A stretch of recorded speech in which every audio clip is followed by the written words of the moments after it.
Have you noticed when they talk about theatre and the world of entertainment, it's always glittering West End, isn't it? Or wonderful Broadway. And I'm a huge supporter of the arts. There's no two ways about it. I think there's nothing more fun than going to sit in a theatre and seeing a well-acted play or indeed a wonderful musical that lifts your spirits as you go out and you're humming the tunes. But those things are few and far between now, aren't they? Let's be honest, everything has a message. Have you noticed that? Even those wonderful shows that we've loved before now are being tampered with, like Grease, with certain parts that should have been played by certain ladies have now been played by men, and we're all accepted to ask all sorts of things and make, oh well, it doesn't matter, it's a 21st century world. Nobody wants these things tampered with.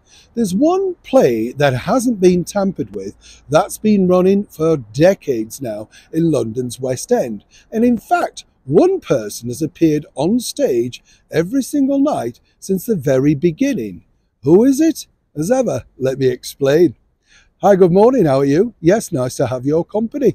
I don't know about you, but if you could afford to go to the theatre, yes, I know there's special deals and stuff like that, but really the overall prices are incredibly expensive. But cast your mind back, you see, because way back in the early 1950s, I was lucky enough to meet this particular actor. That's right, Dickie Attenborough.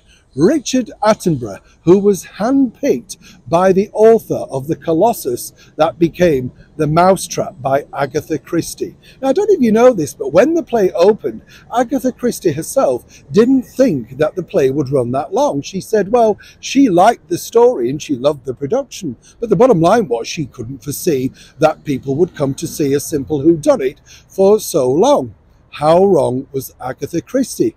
But did you know that one of the stars of the original production still appears every single night in the show? I kid you not, this man. That's right, the brilliant actor, British comedian, comedy character actor, Derek Giler. For many people, particularly my generation, playing Corky in, of course, the Sykes TV show starring Hattie Jacques and Eric Sykes. Very popular. But Derek had an incredible career. In fact, he played the policeman in the brilliant Beatles film A Hard Day's Night, and also popped up in the Gerry and the Pacemakers film Ferry Across the Mersey, amongst many other things. An illustrious career. But did you know that he is the voice of the radio announcer inside The Mousetrap, which is played in the first half of the show every single night? We can't say too much, we don't want to give it away. Now, apparently this was played to Agatha Christie as a recording, and she said, perfect, don't ever change it. So they didn't. So this makes Derek Giler the voice, the longest voice in London's West End to be heard every single evening. And here's an extra little fact that you possibly don't know. While you may have come to see The Mousetrap in London's West End, and I hope you have, and I'm sure you've not told the secret, or like me, you've forgotten who's done it now, so you need to go back.